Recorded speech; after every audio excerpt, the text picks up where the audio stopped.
Welcome back to my YouTube channel. This is Kenny and I'm addicted to luxury handbags and especially pre-love luxury shopping because we love to save some coins on this channel but still enjoying this luxury. So today's video is about the best crossbody bags.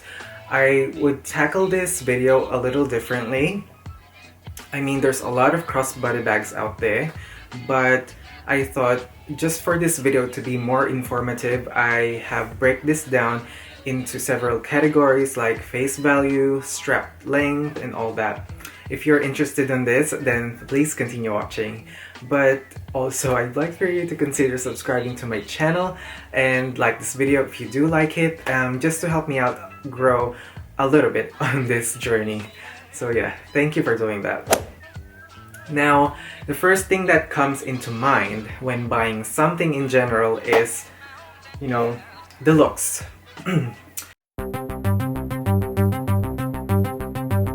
Now, I think, yes, that's a good point because that's what you instantly gravitate to.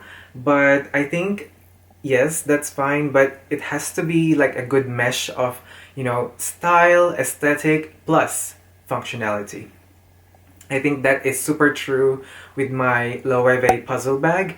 Yes, it's super chic and minimal and, very like the logo is just that on the top there, but that's it. There's no other logo into it. But also this is super functional. Quite roomy. I think I can categorize this bag in this age of mini bags. This is probably like a medium size perhaps, but it has a back pocket, top handle, and a removable and adjustable strap. And when looking into like crossbody bags, I tend to gravitate towards less branding or like no logo at all sometimes. And an example would be this Chanel wallet and chain. Aside from that logo on here, there's nothing else aside from the quilts that would say this is like screaming Chanel, but it's not. Right, but yeah, the Chanel wallet and chain, a lot of people complain about this bag not being too functional into their lifestyle because it's a tiny bag. It's not even considered a bag, it's an SLG. But to me, this is super functional. I love it as an accessory as well. But yeah, that's the first one, is face value. Moving right along, number 2 is we have here the Celine classic bag in the box leather. Now, if you have watched a lot of YouTube reviews on this, a lot of people would complain about the clasp or the closure. To me, it's fine, and I would tell you how this works in my favor. Now, I think it can get very finicky and a bit fuzzy if this bag is quite full, but basically you have to match the hole on it into that there, latch it, so you can shut it with that clasp. Now it gets very difficult to shut it if this bag is full. What you have to do is just push it down and make sure that it's not getting too wide, and otherwise you won't be able to shut it, and otherwise you'll be putting much pressure on this bag. Because it's a quite structured bag, there's no give into this bag. It's very boxy, as the name suggests. Like, used to be the box bag, but yeah, it's made of the box leather. But this bag is super handsome, super glam, and sophisticated. Like, it works in any outfits. In any outfit. Like, this one is giving it to me, giving me the vibes, right? Now, I will move on to this bag, the Chanel Loewe bag. I think, to me, in my opinion, out of all the bags in my collection, this is the perfect like closure on the bag. It's super easy and smooth. You just have to push the clasp and you're open, and when you're done, just push it down. And that's it. I think for certain bags we don't need to be fussing about, like, especially when you're paying out at the counter and you're holding up the line. You don't want that, right? You don't want that pressure. But yeah, like, just open it, even if you're not looking at it, blindly opening the bag, and you're just feeling for it and shutting it. You're done. I would like to talk about the Chanel wallet and chain on this category for the closure, because the old versions of the walks have that snap button that a lot of times you have to feel for it. You have to learn how to shut it. I mean, through time I was fine with it, but to some it's a deal breaker for them. And so Chanel decided to upgrade the walk into a magnetic closure, which gives me so much satisfaction hearing it. Come on, work. Come on. Don't be shy. Come on, work, bitch. There you are. I think that is perfection. Now that bag, that fuzz is gone. This bag is super functional, non-fuzzy at all. Love it so much. Moving right along is durability, or the material of leather or the bag. The question of the century: do you go for canvas? Do you go for leather? Initially, I am very partial to canvas. I thought specifically Louis Vuitton canvas bags are indestructible. I think I can vouch that for the vintage ones, but I used to have a Speedy 35. It was pre-loved. There was quite like love on that bag. There's wear and tear on it, but after using it for a year, it's starting to break down. The canvas is cracking, and so I sold it before it gives away on me.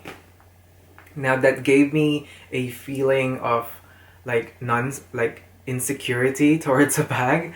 I don't want a bag like giving away on me at some point when I'm loving it.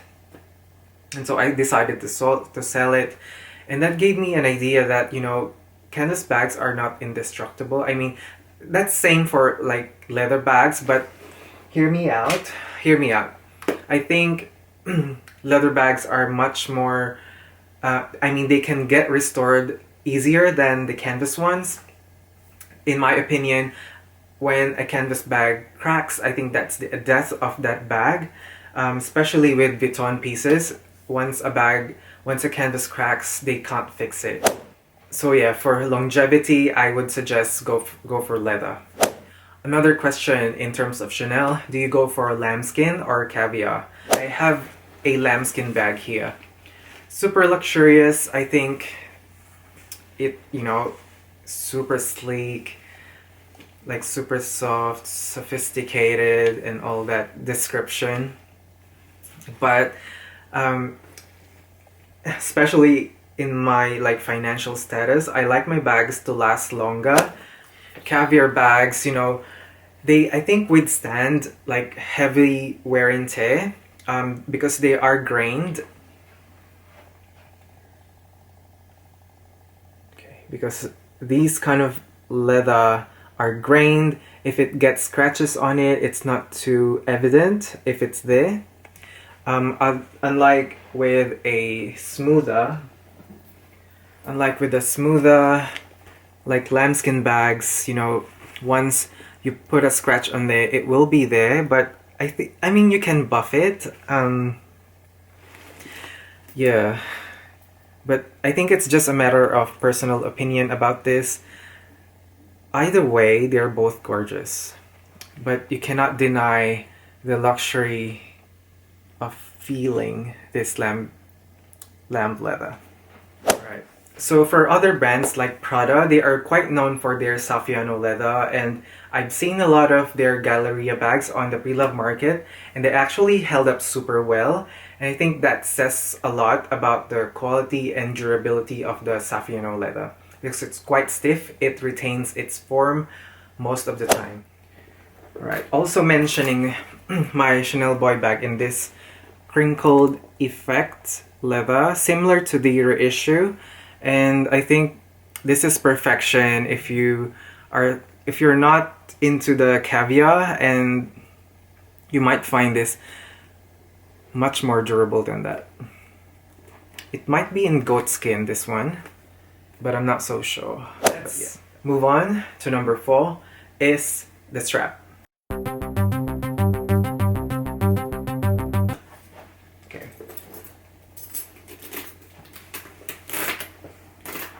I think out of my bags in my collection, I think this is the perfect strap drop or strap length.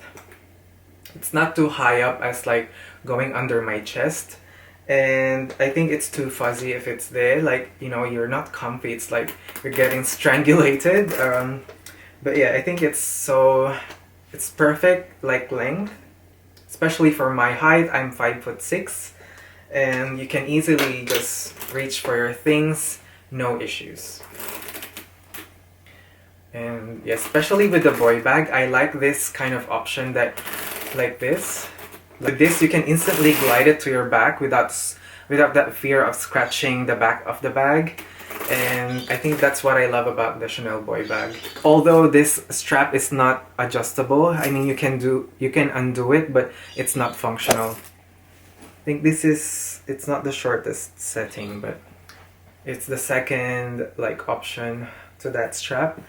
It's a little bit high on here, but not bad as like if you're having it under your boob, but that's how it looks like.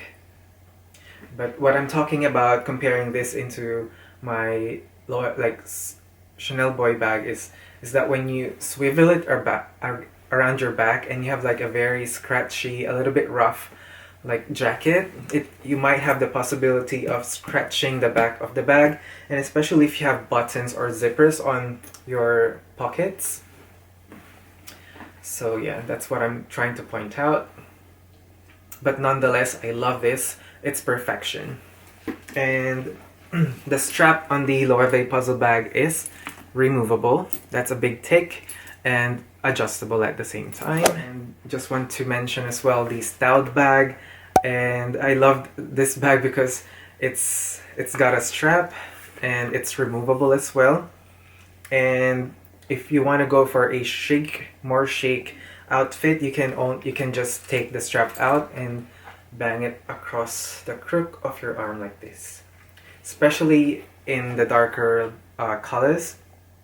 Maybe if you got it in black and would fit with a very like formal event. It's quite statement because it's got this very structured boxy shape. Okay, a perfect example on this is the Celine Nano. Now, the Celine Nano is notorious for having a very long strap, but the thing is that it's removable. The strap is removable, so I could easily take this out and purchase something else. So I got this third-party strap on Etsy, and it's phenomenal. It fits so well with this bag. It made it look more menswear and utilitarian in that sense because it's got a very chunky strap, and I like it that way. Similar to the Loewe strap. So here, that's what it looks like. Isn't that gorgeous? I mean, the colors don't fit 100%, but I like that, a little contrast. Let's mention the Wok. Another bag that's notorious for having a longer strap, and we don't like a bag that's one size fits all because it's not the case all the time. Now, what I like about this bag is that, you know, yes, the strap is not adjustable, but we can tweak that. There's a hack circulating around the YouTube community of, you know, purchasing there's a contraption that you can buy on Amazon or on eBay that you can attach both straps, and voila, you can shorten it easily. But another hack is to crisscross this like that, and you already have an evening bag, a shoulder bag, isn't it? Can also crossbody it for if you wanted it to sit higher, it's not as bad. But for like smaller bags, I like them to sit a little bit lower on me for some reason, and because I can tuck them under my jacket, which is a look that I love. We go to pockets. Especially the extra pocket bags, and I would mention this back pocket on this Loewe puzzle bag. It's very functional. I have a hand cream here that fits quite well, and you have an AirPod that you wanted easy access to, then I think this back pocket fits it, and yeah, fits it quite well. Chanel bags also has back pockets. You can easily maybe have a smaller phone, but I got a remote control here, very thin, and you can pop it at the back there. And I think a card holder can easily fit at the back of this bag here. But I mean, you know, don't you just like a dress that has pockets, or if a jacket that has pockets? And you know, this jacket I have here, I wish it has a pocket on here on the side, but it doesn't. It's got a pocket inside, which is a great addition. If you wanted easy access to your things, these kind of extra pockets are such a good plus. We have number 6 is top handle.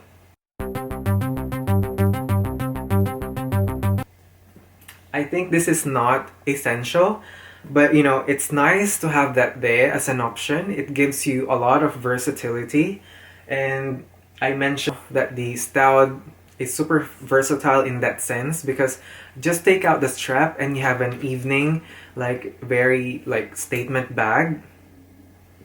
And also, yeah, with the puzzle bag you can just take out the strap and you have like a very chic kind of bag, especially on darker colors, or in the red color. I think that would look like a very statement bag without the strap. And the last but not the least is storage capacity. Now, a lot of bags, you know, in the age of the micro mini bags, and I think designers are not thinking, are people just not carrying anything nowadays? But I'm sure that the trend is moving away from that now. We can see a lot of larger bags these days on the runways, as I've mentioned on my video. But yeah, like to me, there's bags that, you know, that I don't use as much. Like specifically on this clutch, the Dior clutch, I don't frequently use this because I get limited on how much I can fit inside. I have to think like putting like a very thin card holder, or you know, just taking out all my cards all together and all that kind of thinking. But you know, for some bags that you don't have to think about if your stuff will fit in, like a tote style crossbody bag like this, I think this is perfection. And if I could recommend these two in that category, if you wanted to fit a lot of stuff, then these two are your best bets. To sum it up, you know, it's good if you can get all these characteristics or, you know, features on a bag, but I don't think that's possible. You can't get everything in one bag. You have to actually compromise at times, you know, think through your purchases. But if I'm plugging, or if I'm, you know, pushing 2 bags in this, I would say the Loewe puzzle bag, and maybe if you can only acquire 2 on this, maybe a wok, just for versatility purposes. And yes, such good bags. Yeah, always reminding you guys, you know, we don't need luxury. You know, luxury is an idea. It's just how it makes you feel. You don't have to do this. You don't have to buy all the things that I'm showing on this video. Just like a warning. Okay, so I hope you enjoyed this video. I hope it was informative, and thank you so much for watching and liking the video. And until next time, I'll see you guys in my next video. Bye!